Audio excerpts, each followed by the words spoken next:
Welcome to Inspired, the podcast that stretches you to consider how intricately God has designed you to discover His character and dwell in His presence.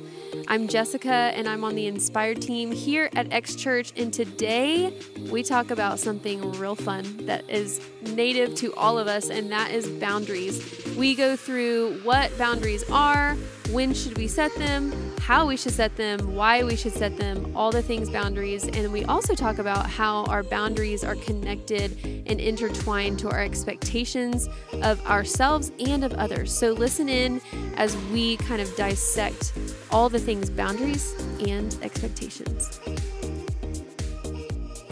Welcome back. We're on ladies. episode 2 of season 3. Yep. Exciting. I've got Megan and Doing so Janice good. by my side today.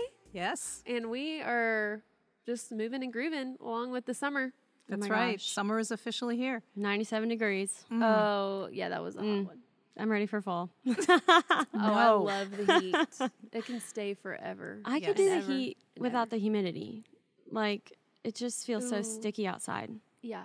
Well, it's not as bad as, like, I went to Florida this past week and it was nasty. Oh, yeah. Like sticky. Yeah. Like you feel like you're in a sauna. Ooh, no. But we came back and then it was 70 degrees and it was so glorious. That was a beautiful day here. Yeah. Oh my gosh. Yeah. Our AC broke. We just moved into a new house. Our AC is broken, of course. And so Oh, no. there's like a little bit of a wait to get it fixed. But that 70 degree day, all the windows were open. It was just bliss. Yeah. Yeah. We could unpack without dying. It was so nice. Unpack, because next week, when you hear this podcast, Megan will be a married woman. I will be a married woman and in Hawaii. Oh my gosh. Oh wow. It's not going to be humid there. So It's gonna so be you're beautiful. going to like zoom in for Right. our Yes. next The one, next right? podcast. On your- Actually, I'm gonna fall off the face of the planet, but I'll That's be a good back. idea. I'll be back in 3 Boundaries. weeks. Yeah, that's my boundary, which, hint, hint, might be our podcast topic today. That's You're a good you're gonna segue. be setting up some boundaries. Yeah, I'm just gonna cancel everyone for 3 weeks. Okay, boundaries and canceling is not the same thing. That's a joke, guys. A joke. Don't take So you're that going to be to a heart. married woman the next time we are That's right. listening to this podcast. Yep. We're excited for you. Thank you. Yes. I'm excited. It's been well, I would say it's been a long time in the works, but it really hasn't. It's been like 13 months. But it feels like It forever. feels though. like Yeah. forever. Yeah. Mhm. But it's going to be the best. Cool. I'm so excited. Well, like Megan said, we are going to be talking today about boundaries. I Yep. love a good boundary. Boundaries. Did you know you spell boundaries with an A in it? Boundaries. Right. I misspelled it for so long, so it's Oh. fine. I was like, yeah, I knew that. Boundaries. Boundaries. Boundaries. I have boundaries with dairy as well. I'm sure a lot of us do. That's right. I was mean, going to say that's probably the thing. You don't do dairy. I don't had do a dairy. Very little because I can't do too much of it. yeah, I had a banana split from Schaffner's in Baltimore. Has anyone ever Shout been out there? to Oh my Schaffner's. gosh, it's so good. But it was like 3 scoops of ice cream. I was like, no way I'll eat all this. It wasn't a scoop because Schaffner's doesn't have scoops. They're like gallons. Frozen yogurt. Oh yeah, that. Soft serve. But it was so much, and I was like, no way I eat this. It was gone. Next 3 days, Did you I pay knew that for I had it? eaten all of it. Yeah. Yeah. So I was like, Jordan, I No. cannot eat that again before our wedding. So not a you good have thing. a boundary with dairy. Yeah. And now I have a boundary with Schaffner's because they said it was a small. It's not small. I have a boundary with Okay, menus but back now. to boundaries. You are like canceling. You canceled Schaffner's. You No. canceled. No. I will never cancel Schaffner's. Well, then just get a small cone. I will just strategically time it when I don't have a wedding and honeymoon. In 3 weeks, the boundary will be lifted. Yeah, you're Be gonna be doing over. a lot of eating. Yeah. In Hawaii, Oh, yeah. It's going to be so nice. or so no fun. eating at all because everything's so stinking expensive. And none of it's gluten-free. But I know. our Airbnb has a kitchen, so we'll cook. Oh, there you go. We'll chef it up. Yeah. Mhm. It'll be fun. Okay, well, you have fun on Thanks, your guys. wedding and honeymoon, Thanks. and when you come back, we'll be here waiting for you. So excited. So boundaries. Wait, I feel like this is. I think it's like It is a popular word. Boundaries, Yeah. and so much so, I feel like we can break this into 2 groups. is we either set boundaries at the expense of canceling people, or we have no boundaries and we pay for it. Yeah. Although I do think either way we do pay for it. Yeah, definitely. Yeah, there's definitely And a so cost. my question is, as we talk today, what does it look like to have healthy boundaries? And Right. how do we set them? And why should we set them? Yeah. And when do we set them? These are all my questions. So go ahead, start talking, chime in. So step one is just kidding. There's literally no guide to when this. do you find yourself? Okay, let's rewind. When have you yourself personally learned about setting a boundary? When was that? Probably not until I was an adult and in therapy. Yeah. Well, there you go. Your therapist was probably introducing what a boundary was. Yeah, absolutely. Absolutely. So I was like in my 30s, and it was like, you mean I can say no? That's big. Yeah. I mean, I don't have to say yes to everything, or, Yeah. do everything that my kids need, or my husband, or whatever, or, whatever it is. And when somebody asks me to do something, especially as a Christian, because it's like, okay, well, that's a really good thing. They asked me to do it. I should say yes. Yeah. Because that's, Yep. furthers the kingdom, and it's what Jesus wants me to do. Hurrah. All that. And that's not necessarily true. And I Yeah. remember my counselor looking at me and saying, everything that is good to do is not for you to do. That's Okay. good. That's good. Because there's lots of things that are good that we, could say that's a good thing to get involved in, or that's a good thing to volunteer for, or that's a good meeting to get involved in, or something like that. But it may not be what God is asking you to do. Yeah, that's good. That there has to be a place where you say, no, thank you. Yeah.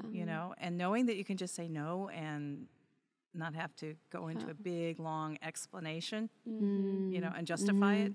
Sometimes it's amazing. You just say no, and everybody's like, okay. And you think in your mind, your expectation is that, oh my gosh, I'm going to be offending them. They're going to be mad at me. They're never going to ask me again.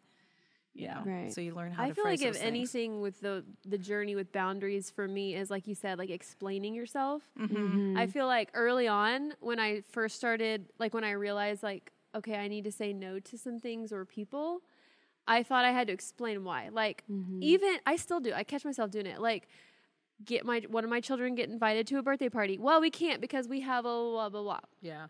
I don't have to say what we have. I mean, like to some extent, like if it's a person that we do life with, it's nice to just be like, no, we can't do that because we have this. Yeah. But to any plain Jane person, I feel like, because like nowadays, you probably know this. I don't know, but do people have birthday parties in middle school? I don't know. Nowadays, it's like if you have a birthday party with your child at your house, you most of the time have to invite the whole class. Like you can't be selective in giving your invitations out to who you want. Yeah. Like I remember when I was in elementary school, like I would type up some flyers or, write out flyers or invitations or whatever, and then I could go deliver them to whoever I wanted to. But now you have to invite the whole class. When I was in elementary school, I had to put one invitation in each cubby so that no one felt left out. So maybe it was my generation started it. I was going to say. Hence why all of our topics for the podcast stem from my generation. Well, and so that's what I mean is that with boundaries, I feel like I had to explain myself to some random person and being like, well, we can't do this because we have this and this and this, and like, sorry, we're not going to be able to make it, blah, blah, blah. But then I learned later on, I was like, oh, I can just say no and nobody cares. Yeah. And it wasn't her generation who started that. Because when I was in elementary school, it was like, if you had a party, you invited, like it was always like, you invited all the girls in your class, and then maybe, and maybe some friends in the neighborhood, but it was like, you never left people out, because if you got left out, that was really bad. Yeah. So, but yeah, I think that's really true. The whole explanation thing, it's really easy to fall into that, because in a way, what it's saying is that I have to justify this to myself. Yes. You're really justifying it to yourself. You think you're justifying it to someone else, but you're really just justifying it to yourself. Yeah. Right. You're justifying it to yourself that it's okay that you said no to this invitation or whatever it is, rather than just being okay and saying it's no, I don't. But I do feel like that's probably the first step in realizing and creating a boundary is when I create a boundary, I have to reinforce to myself that this was the right choice. And that might take some self-talk or even like at the beginning explanation towards other people is because I'm realizing, okay, yeah, I need to set a boundary and here's why. And then instead of dwelling on my answer, I can use like a statement to reinforce like, oh, this is why I set that kind of boundary. Yeah. But I mean, I think we touched on boundaries a little bit in our toxic friendship and relationship. Yeah, we did. And we talked about kind of like the reason for setting boundaries. So let's think of some like modern day boundaries and how we have to set them and why we have to set them. Like I'm going to say in the context of social media, I feel like everything ends up hinging on social media. But why do we have to set boundaries and why should we set boundaries? I think for me, I learned a lot about boundaries just a couple of years ago when I found myself working all the time and I was really like searching for my purpose then.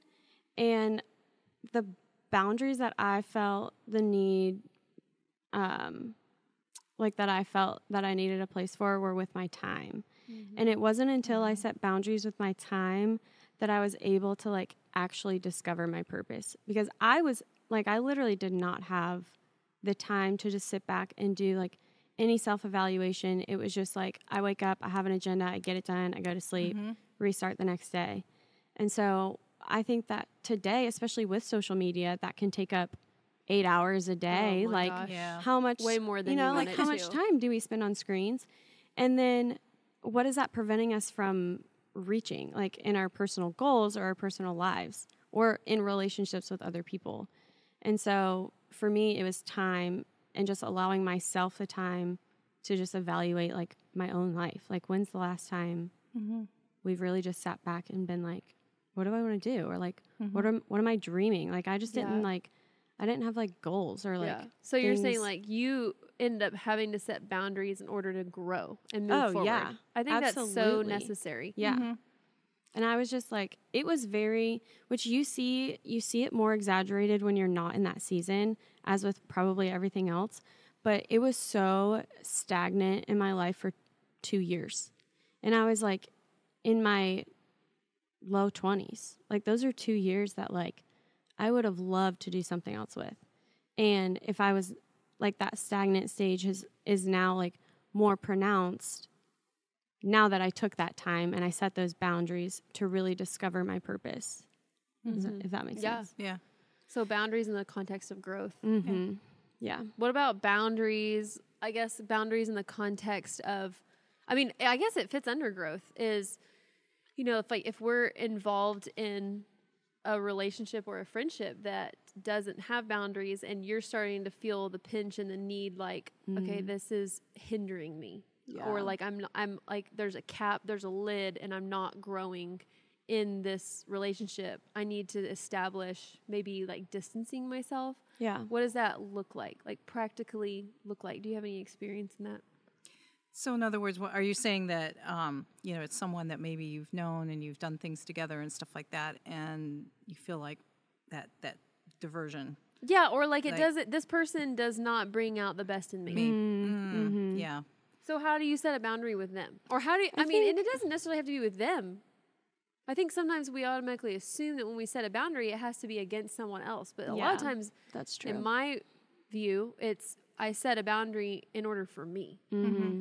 I listened to a podcast called The Truth, and I heard something. I love like just practical and short ways, because if it's not like short and to the point, I just won't remember it.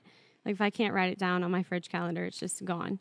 And so I really liked, they mentioned when even identifying boundaries can be difficult. Yeah. Because you can be in a relationship where like either those boundaries are like too wide and you just don't know it because that's what you're used to, or it could be one that like you have set too harsh of a boundary and you don't even know, like you don't even value the relationship because your boundaries have kept you from defining one. Yeah. You're like so just not connecting people. Right. So I think like just having 2 questions that they talked about, I really loved. And the first one is opening up to this person or lowering boundaries going to make me grow?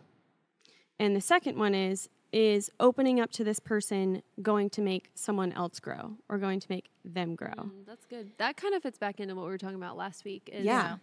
eyes on other people instead of ourselves. And I absolutely love that, because I've found that a lot of my time that I've had to set boundaries for in the past has gone towards no growth. Like, how much time have I spent that doesn't allow me or anyone else to grow, you know? Yeah. And in that moment, I don't see it as... It's like a wasted boundary. Yes. And so I personally love that in just like identifying boundaries. And that can be like boundaries you place on yourself or boundaries you place between a relationship with someone else. Well, you two, you were asking about something that's maybe a practical kind of thing. And the thing that came to me was a situation with a friend that it was like, you know, we'd been friends for a while and stuff. And, you know, she wanted to go places and just basically like bar hop and stuff. And it was like, I wasn't comfortable with that. And it wasn't something, it was like, that does not speak to me. I don't want that. And so what I ended up doing was like, you know, hey, you know, I want to get together with you, but then I would suggest doing something else that wasn't that. And then if she said something and said, hey, let's go do this, it'd be like, yeah, you know, I can't. You know, I'm not available or whatever. And eventually that, you know, it did that relationship changed. And she ended up going, you know, a different direction and stuff like that. And it wasn't as close, but it was her choices and what she was doing. And it was like, that's not the choice I want to make, even though that's, you know, we've been friends. That doesn't mean I have to agree with everything or go along with everything that you're doing, you know. And then, of course, then when you throw in other people, then other people can get involved and say, well, why aren't you doing that? Right. You know, put the pressure on there. I think it gets like so murky when it's already an established relationship that you have. And maybe this is someone that you've like allowed into your life or you've allowed to speak into your life. And now you've decided like it's time to just kind of like set them back a little bit. Yeah. Well, sometimes it's because we change. Right. Yes. Or we've had a change or they've had a change. Right. And it affects the friendship. And so then you're needing to I always feel like if I need to do this with like a friend or someone that I realize like, okay, we're not on the same page or like we don't like this is just awkward or this is like not going to work. I feel like I'm like trying to moonwalk out of the room like really slowly, just like disappear, just like. Right. That's like that. It's uncomfortable. It is. Like telling someone who's already rooted in your life that like they need to chill a little bit. And like receiving boundaries is a whole nother conversation because I don't like receiving boundaries from other people because I like for me. I know. I'm like, I feel like I've just wronged you in so many ways. But I also am like kind of the moonwalking out. Like I would rather just not like just you know, hope that they just like forget, even though I'm not going to forget. I do think that there's a very tactful way though to set boundaries in an already close relationship. Yes, absolutely. And yeah, I think a lot of it, well, let's be honest. Some of it is physical distance. So like I can think of times like where I've been friends with someone and like we see each other every week because of something that brings our life together, a job, another person, a church, an organization, a community or whatever. And so like you are like, or a sports team, like, so you are in contact with that person and like, we can talk about that too, because sometimes we have to set boundaries when people are physically present. And sometimes we have to set boundaries for people that like almost you kind of know that you're going to be parting ways physically. Like I'm moving on in a job or career. I'm like, we're switching teams, we're doing this or whatever. And you know, your relationship's going to grow apart. And how do you take care of the relationship to where it's not just like, they feel used or you know what I mean? Like where you just like cut it off. Like, cause you know in your head, like I need to start creating boundaries. Well, that person goes left and you go right. And like, you really don't want to feel like a jerk by just saying, oh, well, I needed to set a boundary anyway. And I'm just like, never going to text you or call you or see you again. Right. So I feel like there's a tactful way of like engaging with them at a distance in a comfortable way. Like, hey, just was thinking about you, wondering how you're doing. Yeah. And you know, for sure. But I think there's like, so if we go back to like the boundaries where you're actually in a physical relationship or like you are in like physical proximity of them, like, cause I go back to one of my sons in their classroom, he is in a class that he's going to be with until he's like graduated high school. Well, he's having problems with one of these kids that's calling him names or doing whatever. And it's really challenged me because I'm like, okay, well, he can't just like disappear and put physical distance between him because he's going to see him for like many, many more years ahead of him. So my question is always like, how do I show him how to like lessen the, like how to, or I guess increase the distance friendship wise, but still keep it in proximity? That's hard. I think one thing that we're called to do that I personally don't do enough, and I'm sure like other people could relate to it, is like that confrontation. Because we're called to confront our enemies, but we're also called to do it in a way, like you said, that's tactful and graceful and out of love. And it's like way easier to just cancel someone or just like measure out like the benefits versus the cost of the relationship and just be like, okay, well, the costs outweigh the benefits. Like, I'm just going to use my time elsewhere. Like, it's very easy and like natural for us to want to do that. But I think that there could be a conversation where first, like just approaching that person with making them like feel valued as part of your life instead of being like, well, you upset me because of this. Maybe like, I really value like your opinion and I value your place in my life. But like right now I'm going through this season where, or you don't even have to say that, but like right now that's not really what I want to receive. And like, I don't like when you talk about that. And that to me gets in the way of having like the best relationship with you that I could. And so maybe like just putting that spin on it where you reinforce someone's value versus just offensively like attacking them, because that's when like that'll get someone to put up their cancel boundaries like ASAP. Yeah. When it's an attack versus like, in order for us to get the best out of our relationship, which boundaries, they're designed for good. Like they're not designed to harm people or to create like a deficit in relationship. Like they're designed to foster relationships in a healthy way. And so for me, it worked.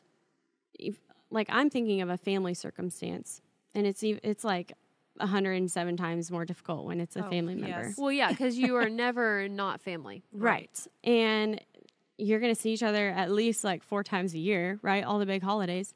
So to me, it was, instead of cutting that family member out and then dealing with the elephant in the room at Thanksgiving, it was, I love you and I know that you're going to be in my life and I know that I'm going to be in your life. And so like, this is a way we can get the most out of that. And we can like enrich this relationship. And surprisingly, like very good response. Like nothing, I don't know that it would always go that way, but I've never had a better relationship with this family member than after that conversation. Let me put a kink in some things.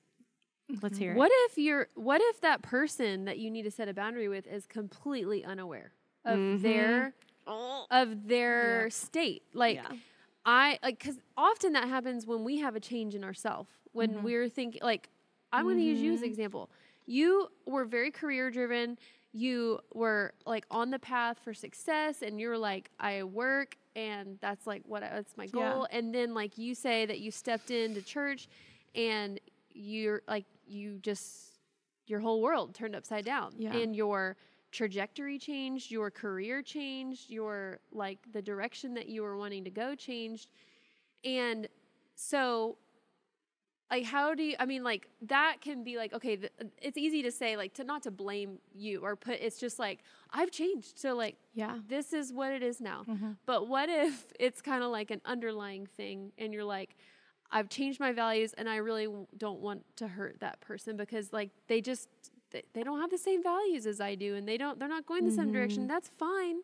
Right. I don't have to bring them with me. They don't have to be exactly how I am. But like, how do I? So what if you're like, that's the kink is, what if the person you're talking to is completely unaware of like, I mean, or you can't explain the change to them. You know what I mean? Yeah. Well, I think, I mean, if it's just something where like your values have changed or your direction, your focus that kind of thing. If that's what's really changed.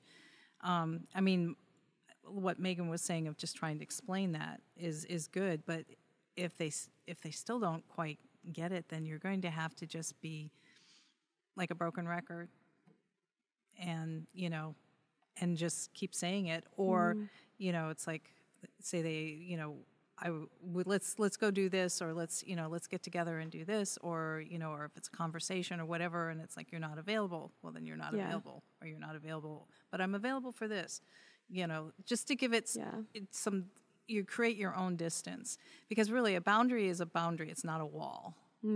There's a difference between that. A wall keeps people out and shuts you in, and is a barrier. A boundary instead is a limit. I think in Scripture it talks. Scripture talks about that God established the boundaries of the water and the shore and all that. It's like, come this farther, and that's as far as you can go. And so that's the same thing with us. It's like, come this far, but you can't. For you, I can't allow you in any closer. I don't think there's a real easy way to do it. No. And I think it's, if you know this person, it's kind of like, I was just saying, this is a bad example, but, when you're in high school and there's this guy that keeps asking you out, and you don't want to go out with him for whatever the reason. I mean, that may have been Trey. That is part of our story. He called me for 2 weeks and I never answered the phone because I'm like, ew. So keep going with your analogy. I love it. Shout out to the I wonder people if who it still agreed to marry fits us. Yeah, but the guy that keeps asking you out, and you just, for whatever reason, you don't want to go out with him. Whether it's his character or you just like, no, that's not my, But what do? You keep saying no. Now, if you don't have good boundaries, you're going to eventually cave and say, all right, I'll go out with you this one time or whatever, and have a miserable time. Or you might be surprised, you might be surprised, like with Pastor Trey. So, always think about this. But you just have to. You say no. Yeah. You just say no. I don't know if I'm sure it's more prevalent in Christian culture, but I always feel that responsibility to take people with me, and so because I'm like, if they just see, if they just experience it, they'll understand. And then we won't need a boundary, right? But that is burnout central. Oh, yeah. I looked it up. You become responsible. Yes. And then you let yourself down based on an expectation that no one else put on you other than yourself. So you're letting yourself down for your own expectations that you didn't have to come up with in the first place. You're just trying to do the Holy Spirit's Spirit's job. job. When you lay it out like that, it's like, what am I doing? But in the moment, it's like, I need to help them. I need to fix them. I need to be their saving grace. That's not what we're here for. And one thing that was really hard for me to wrap my mind around was being okay with being the background light versus the walking you step by step. I don't know if I just love analogies because I'm a teacher, but I heard one, it was an apple tree analogy, and it's apple trees don't just wake up in the morning and prepare to bear fruit. They're not just oh, I'm going to shed Squeeze some out an apples apple. today. Yeah. They have to be watered just the right amount. They have to be exposed to sunlight. They have to be fed and pollinated. I don't know. Do they? Yeah, they do. I don't Any know. fruit has to be pollinated. That's why bees are important. Yes. I did get a degree in biology, but we never talked about apples. But as that apple tree bears fruit, as it's fed and watered adequately, you can assume that it's not the only apple tree in the field bearing fruit. And so as we feed ourselves and as we water ourselves with, whether it's a Sabbath, which prime, 100% life-changing, game changer, or getting into the Word and learning about yourself through the lens of God, whatever your style of it may be, as you start to bear the fruit of that, you can expect that other people, even if it's just them noticing something different about you, that will just living your life. Yes. Right. And that doesn't mean you're checking in on them 3 times a day to make I feel sure. you're speaking about this from experience. Oh, yeah. When did you I guess I when do did too. you learn? Or Yeah. I guess all of us. Yeah. When did we learn? I think it's an ever Yeah. ever evolving Yeah. learning path. Is when I discovered that I'm not responsible. Mm-hmm. That's I hard. That pains Yeah. me to say. Yeah. Because I think there are some contexts where I am responsible. I'm responsible for my children and their Yeah. decisions right now. Mm-hmm. I think where we've gone wrong is when we become adults or our kids become adults, we think that we have bought into the lie that we are still responsible for Right. their choices. Yeah. It's easy to get that boundary really blurred because you're right. When they're really little, then yes, you're that idea of helping them make decisions and guiding them and Yeah, all that and teaching is them and- right, because that's where that foundation is. But when they start getting older and you realize, okay, they need to start finding it, doing that, and then finding their own consequences and dealing with it and stuff Yeah. like that, and you become more of a safety net sort of thing, and and then when they're adults, then nothing pains me more than to talk to someone who has adult children and they're still making decisions for their kids. And it's like, no, because Boundary. you're Recipe for disaster. right. Oh, You're, that's a number big one, you're boundary. stunting them, Mm-hmm. and instead of letting them mature. But also, that isn't helping you any. Yeah. I know. I mean, for my adult children, it's like, you can come to me for advice. If you ask me for advice, I can give it to you and, pray with you and stuff, but I'm not going to make your decision It's or hard. tell you what It's like to do. loosening the reins of control. Very much so. I think for And that's me, so hard to do. like it really struck a chord with me when it was a family member, which I don't know why, like it's literally always the difficult ones. Family members. Like, why is that? Yeah. Like the ones you can't get rid of. It's like, that's gonna be the most difficult. And for me, it was, It's sanctifying. This is yeah, true. it's worth it. I tell myself Jesus it's uses worth our it. family members It's to worth make us it. look more like him. But for me, I found like I placed an expectation on this family member to like come to church every week. Like, I'm inviting you to church. Why aren't you coming to church? It's important to me. Why would you not come to church? If you know it's important to me, you'll see me there. Why would you not come to church? Okay. Sounds like I'm a terrible person on the outside. But Well, it's probably true within a lot of us. it's like that to me, like I rationalize my expectation on that person, like based off of my experiences with church. This person has not had good experiences with church. And so my reaction to this person not attending church was, okay, well, you must not care. Like, you must Fine. not care about, Fine. Right. like, you must not care about what's important to me. So until you do, I won't care about what's important to you, which is spending time with me, right? So, like, I set an unhealthy boundary with my time with this person, and that literally got us nowhere. Like, if That's a anything, good example.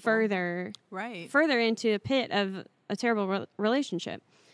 And it was during one of Pastor Tim's message when he was like, at the end, he just like invited people to ask God to like bring them a conviction, which is the first thing you want to do every day, right?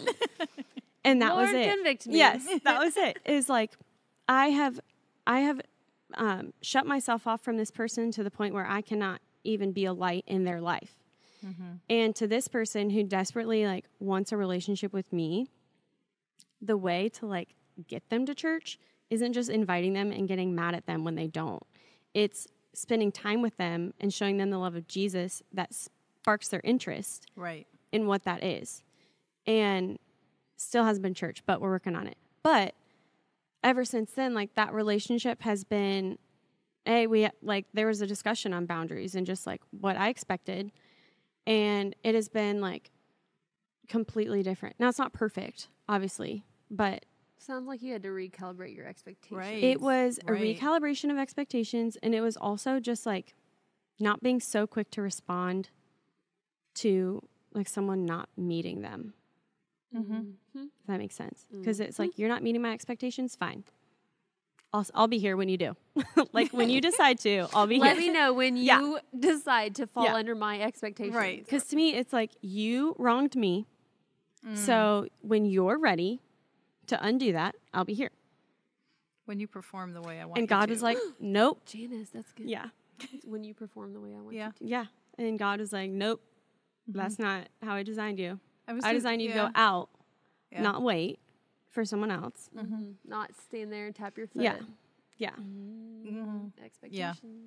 Expectations are big with boundaries. I feel like it's the basis of them. Yeah, it is, because I feel like a lot of what mine centers around, and it's like some of the boundaries that I've set and I've made have a lot to do with my expectations of myself and also my expectations of others. Yeah.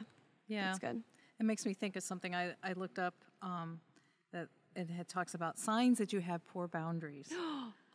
I'm going to keep them on my hands. I'm starting with 0. Megan, are you ready? Lydia, turn the cameras off so they can't see. Give away too much of your time. Nope. Feel responsible for the happiness of others. I'll take one. We could just rotate, split. Feel taken advantage of. Oh. Avoid speaking up when your feelings are hurt. Struggle with making decisions. Hate letting people down. Oh, ouch. That counts for 10 for me. Right. It says feel a lot of guilt when taking care of yourself, feeling burned out, saying yes even when you don't want to. Another 10. And agree with others to keep the peace. All right, my score was 50. What was yours? I'm just not. I didn't even keep track. You just started plugging your ears. Yeah. Those are so good. I know, but I know I saw that and I'm like, I've seen this on Facebook, and a friend of mine actually posted it, and it's like, okay, I'm saving this because it is. Yeah. I mean, come on. I mean, which one spoke loudest to you, Janice? I would say giving away too much of my time, which is easy to do when you're single. Yes. Yeah. When I live alone, I'm single, and so what do I have? I have lots of time. I have lots of emotional energy. And so it's really easy for me to say yes a lot. And then all of a sudden it's like, and then all of a sudden it's like I said too many yeses. Right. And you look at your calendar and you're like, why am I feeling so stressed? Yeah. And why am I feeling like I have no time for myself? It's because you don't, girlfriend. Because Yeah. you were kept a yes saying girl. She done gave were it a all yes away. girl. It's like, She done gave it all away. It's like, yeah, that's exactly what happens, know. But I think that's one. It's and it's that's sometimes a whole nother animal. Is like discerning where you're putting your time. Like, so sure, I can say no, but the thing I'm kind of bad at is like the saying no to the good things. Right. It's easy for me to distinguish saying no to the things that don't need to be a part of my life, and I'm very like, but like I like you, my kids went back to school this year, and I've always been a stay-at-home mom, and I was like, what am I ever going to do with all this time? And my mom told me, she was like, Jessica, you think you're going to have time and you're not, because it's going to get eaten all up. I'm like, whatever, I'm going to have 8 hours every day. Well, at the very beginning, I was good about like sheltering that time. And then over time it just kind of like diminished. But I think that's a whole nother animal, is like trying to figure out the yeses and the nos. But it stems from people pleasing. Yes. Oh, absolutely. Or for me personally, what will other people think of me? Yes. Yeah. And Right. that is not a good place to be. Right, because then you're in your head at that point, and you're in your head and saying, if I say no, they're going to think this. Yep. Or they're going to think this about me, or I'm going to disappoint them, which is one of those, being afraid of disappointing people. And that is all rooted in people pleasing, because you are allowing them to control you. When you say you feel like you're responsible for somebody's happiness, you're letting them, their feelings and who they are, control you, because it's like, if I can't make them happy, then there's something wrong with me. That can be a very debilitating place to be. Very, like, extremely. Bring on lots of anxiety and fear. Yeah, because you're trying to anticipate. Yeah. It's like, if I do all this, and then it's devastating when you've thought you had all this stuff arranged, that and things set up that whatever it is that they're going to be so happy, they're going to love this, and this kind of thing, and then it doesn't, then that's not a good spot. That is not a good spot at all. And I think too, the other one was let's see, probably I'm much better about it, because I know I've shared this before that I started like a year and a half ago to observe a Sabbath. But, feeling guilt when you take care of yourself, Self. and Moms can really easily fall into that trap. absolutely, because you're like, I need to be doing this and I need to be doing that. And there's this, going on in my home and my kids and just realizing that if you don't take care of yourself, you're going to be worth not much to them or to anybody. My biggest one goes back to like disappointing people.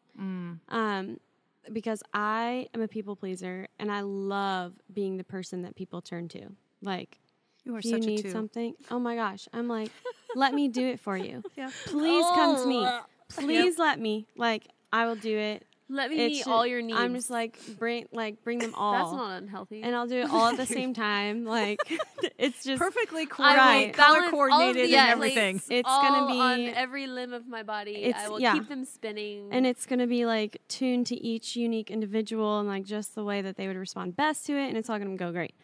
Well, I had someone tell me once that, because my biggest fear is saying no to someone. Like, I don't want to do that. I hate doing that. And I also have found myself in situations where I will do something for someone that someone else could do better for them, just for the sake of me being able to be the one to do it. I mean, like, it's not the best thing in the world to practice. I'm just saying, in my experience, like, I've been there, and I had someone tell me before that signing myself up for that could also be preventing them from reaching someone who God has intentionally placed there to do that much better for them. Yes. And so I have then blocked God's work in their life out of my own selfish, the God in their life. Out of my own like selfish intuition. And that was like, I'm a horrible person. But that was like super helpful to me, like putting it into perspective. And now it's a lot easier for me. Like, I don't think that I'm very qualified in that area. But I'm happy to help you find someone who is. Like, I'm happy to ask around, ask people that I know and love who have helped me with that. Unfortunately, like, I just don't think I can be the person for you because I have someone better in mind. Right. And the other thing, too, is I think we need to recognize the fact that when you say no to something, you're saying yes to something else. And like in that instance, when you say no, you're saying yes, number one, to get yourself out of the way. And, and say, I'm not everybody's savior. But you're getting yourself out of the way. You're saying yes so that someone else that can do it, that maybe can fill that need or help or do whatever it is much better. It gives them that opportunity that they wouldn't have if you were just doing all of it. So it's not just a no. I'm glad that you said that and that you have learned that concept now, because I feel like when in light of going into marriage, because I feel like I got like this in my relationship with Trey, is that like and it happens when you love someone so much. Like, I love my kids so much, so I want to meet all their needs and I want them to be happy. And I had to realize the boundaries and the limits of that, because and helping them recognize I can't meet that in your life. And like my youngest he's either high or low. And when like he just feels big and like his emotions are big. So whenever he's just at his low, I have to point out to him like that it's most of the time because something didn't go his way. And him being 6 years old, I have to point out to him now, instead of me manipulating all that I am to make him happy, I have to point out to him, son, I am not gonna I am not gonna bend on that just so you can be happy. You have to learn to be respectful and you have to learn to be patient. And so like you're having this consequence now because you're not being respectful and you're not being patient, and I refuse to make you happy because you're going because you want to be. And so but in marriage, in the context of marriage, someone told me that going into it for Trey is like, it happens because you love someone so much and you want to bend over backwards and like you want to be their everything, and like, which is great, but you have a limit. Like you have to realize, like you said, like you are not God. You cannot meet that need in them. And what that does is when we choose to say like, I can't meet that need in you, it diverts them to another place and hopefully by prayers and all of that they get that need met in Christ. And it does not mean that you can't like still help them. Like you can still be a source of like listening. Like sometimes the greatest form of like helping someone is just listening to them. Now, obviously that comes with boundaries with your time, but it's not like you have to be like, well, why don't you try this resource? Good luck. Like, Could you imagine telling Jordan that? No. Oh my gosh. Well, you have this resource, this resource. I hope you find the right one. I made a list for you on the fridge. Check them out. Like, I gotta go. I love it. I gotta go help someone else with everything else I've signed up for. Like, he would be crushed. That's awful. I would be crushed. But, like, it doesn't mean that you can't still be like a light for that person, even if it's just encouragement. Like, hey, how are you doing with that? Mm-hmm. Like, I've been praying for you. I hope that like you've found some clarity in this area. Mm-hmm. Like, you can still That's be just being a nice person. Yeah, and you can still be that without like being everything. Yes. Right. Yeah, you can do that without becoming so enmeshed in somebody else's life that that it's like, you're sharing the same blood supply or something, Yeah. Because I found that I am just not good at doing everything. And I'm not designed to be good at everything. Mm-hmm. So I think it's a great day when we realize that. I think it's very freeing, actually. With expectations, it's big. Well, and if you're listening and you're thinking like, a lot of my happiness hinges on either someone else, or a lot of my happiness hinges on if everybody else is happy. Mm-hmm. There might be, a pause that you need to take and ask yourself, am I feeling responsible for this person and their happiness and their life and the way that they go? Because the other side of that you might not know right now is that there's another dimension of freedom that you probably you can't absolutely see, or you haven't experienced yet, because it comes with releasing the expectation of yourself, of saying, I can't make everybody happy. Yeah. I can't be responsible for that person's happiness or growth. Yeah. I can help them. Right. And like, I can be a listener. I can listen to them, and I can say like, or I can even say like, what do you need? Yeah. And I can help you. Or I'm sorry you're going through this. How can I help? Yeah. Right. Instead of like, maybe you should do this. Maybe you should do this. Or like, it's just. I mean, even practically, you think about like, holiday get-togethers, family vacations. We want the perfect Christmas or the vacation where everybody gets along the entire time. Yeah. All of that stuff. I mean, we have that expectation. It's what we want. And many times we will wear ourselves out trying to make that happen. Yeah. When what you're trying then to take away everybody else's independence and their freedom and their who they are. You're saying I want you to fit here, Yeah, fit in this box I made for you. And it's not going to work. Yeah. It's not going to work, as we all know, because we've all done it. Yeah. Yeah. And me, I just stand behind the box and tap my foot and wait for them to hop in. I feel like I actually, and I preface this with saying this was most of the time our expectations and what we set are not intentional. Like, we don't go out to say, like, I expect that you do this. Yeah. Right. I think it's because it's the way that we've ordered our life. It's the way that we think life works best. It's the way that where everything flows naturally and feels right. But what we can miss is that everybody around us is stepping on eggshells. Yeah. Yeah. And to put someone through that takes a lot of years to undo. And I try to think of that as a mom. Are my expectations of my kids setting them up for when they're adults, they're going to have to break down everything that they have learned because they're learning just to please mom and make her happy? And I've run into this, and I've seen it in front of my face. My oldest child will be like, I just want you to be happy. And I'm like, all right, pause, because I got some work to do. Because when my son says, I just want you to be happy, he's got some work to do, but he can't figure it out. He's so young. He's not mature enough to really understand how that works.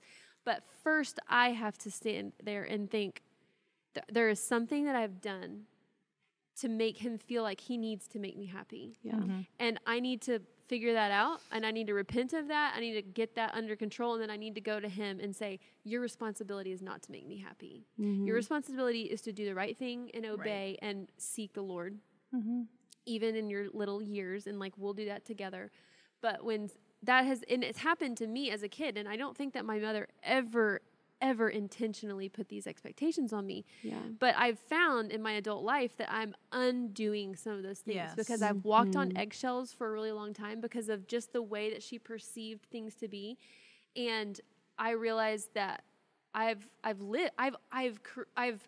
almost built my identity on walking on eggshells around someone. And I'm now finding like, oh, it doesn't have to be that way. Yeah. I mean, I think of even like the area of cleaning. Like my mom was a clean freak. Oh gosh. And I have to be really careful that like, and I love going to her house is so orderly and it's just really refreshing. I love a clean house and everything.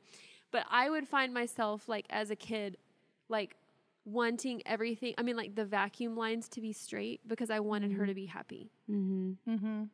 That's a problem. Yeah.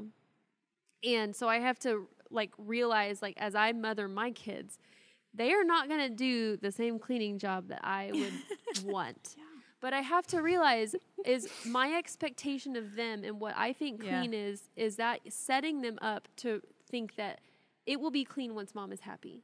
And I'm saying that these are like the really, really small nuanced things, but they're the building blocks of expectations. Absolutely. Yes. To where when we realize I'm setting them up to expect something that they're not designed or created to do because they're trying to meet a need in me, and that's not right. So it has me asking the question, are the expectations that I create for the people around me serving me or serving them? And it has a lot to do with boundaries too, because we're I mean, like we let people in, like you were talking about earlier, like what's your other analogy? Yeah, the Oh my deep gosh, shallow I and have. deep I end could thing, stay here all and day. on the shore. Actually, I couldn't because I have to make my wedding cake. But I Make your own wedding cake. Yeah, I'm making a gluten-free one. It's lemon blueberry. It's gonna be delicious. Ooh, yum. And if it's not, Jordan and I will be the only ones that know it's gross. So we have a dessert bar for everyone else. Nice.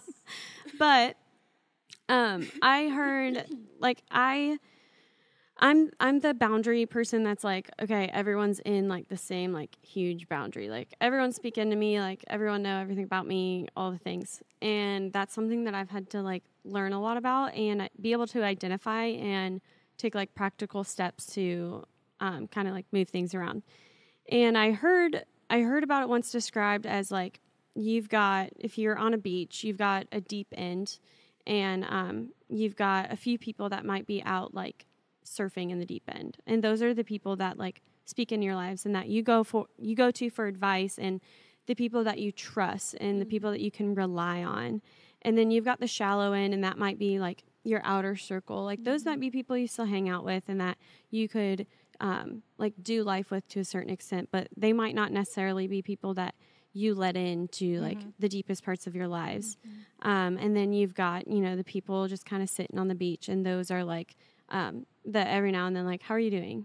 Or like people, like you don't have disdain for them, but you also aren't waking up every day like asking yourself how you can serve them. And I really liked that analogy because I had never accepted that it was okay to have someone in my life if they weren't totally in my life. I felt like it was a disservice to someone to like keep in contact with them. Like I felt like I was wasting their time if I wasn't making that like as rich of a friendship as I could. But the average person, we probably know like 300 people. And like if you have 300 people in the deep end of your life, they're like that's impossible. Yeah. And so it is okay and it is normal and it is healthy even to have that kind of trickle down. And what's hard is when you have someone in the deep end that maybe, needs to take a couple steps back in the shallow end. That goes back to communication and confrontation and just like showing love. But I just think that for me, like it would have helped a lot to just hear it's okay to have someone in your life that you don't tell all of your secrets to. Right. Well, and the truth is probably the people in the deep end are the ones that will know your heart and know your expectations. Right. And you can speak into it. And so you're not having to adjust your expectations with them because they already know it, or if they're wrong, then they'll tell you. Yeah. And so you don't have to do a whole lot of sifting and boundary setting. But I will say it takes time. A lot. It takes a lot of time. And it can change. The deep end can change. Yeah. Oh, yeah. And I think that's one of the things that that kind of alarms me so much about social media, because it's social media is all the deep end. Right. It's like people, it's like, do you understand that when you post something that is, really big, and that you are then allowing all these people to speak into your life, you're letting them in the deep end. Yeah. It's like, what are you thinking? And it's almost like, does no one have boundaries anymore? Why would you post that, or why would you say this, or whatever?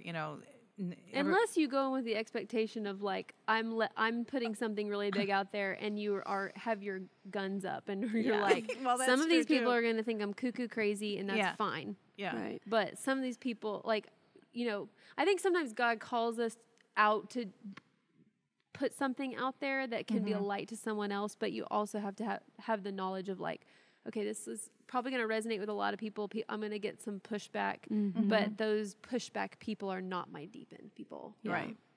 Yeah. So I think that's obviously lots of people have boundary issues. Yeah. But we do have to be careful about who we allow to speak into our lives.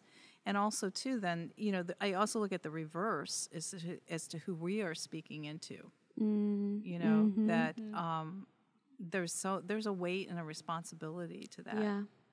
Yeah. That can't be taken lightly. Yeah. When somebody lets you in that close.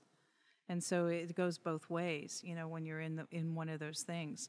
But I know, what I do really, really like that analogy, because it gives us permission to have different levels of relationships with people, different expectations, because you're not going to someone that's in that, if you want to call it the shallow end, you're not going to have an expectation of them that they're going to be available, that you can call them at 2 a.m. because this is going on or something like that. Whereas someone who's in the deep end, that is that person, those few people, because it should be few, are the ones that, my phone is always open to you. Right. Yeah. Yeah. So good. So good. So much. Well, I feel like at the end of every topic we can always say there's way more. To this. Like we could have like a whole season of boundaries and expectations, but we'll go ahead and cut it so people can get on with their lives. Yeah. But we're glad that you tuned in today. We're glad that you stopped and listened. We hope that you are doing well wherever you are, and that if you're struggling with expectations, boundaries, I would encourage you just to stop and pray about them and ask God to give you a vision into what are your expectations for others and yourself, and what are the healthy boundaries, because a lot of times we can find boundaries in God's word, and we can be equipped with boundaries to set for our lives through God's word, because he created us, he designed us, he knows us best, so he knows exactly the encounters that we're going to make with relationships. And so there's a lot of really great nuggets of truth in places like James and Proverbs, and give me some other books. I mean, like just wisdom. There's lots of wisdom. Right. And also just look at the life of Jesus. Jesus had really good boundaries. Yes. So we're glad that you are joining with us today, and be sure to check out past episodes and next episodes. We'll see you next week. See you next week. Yep.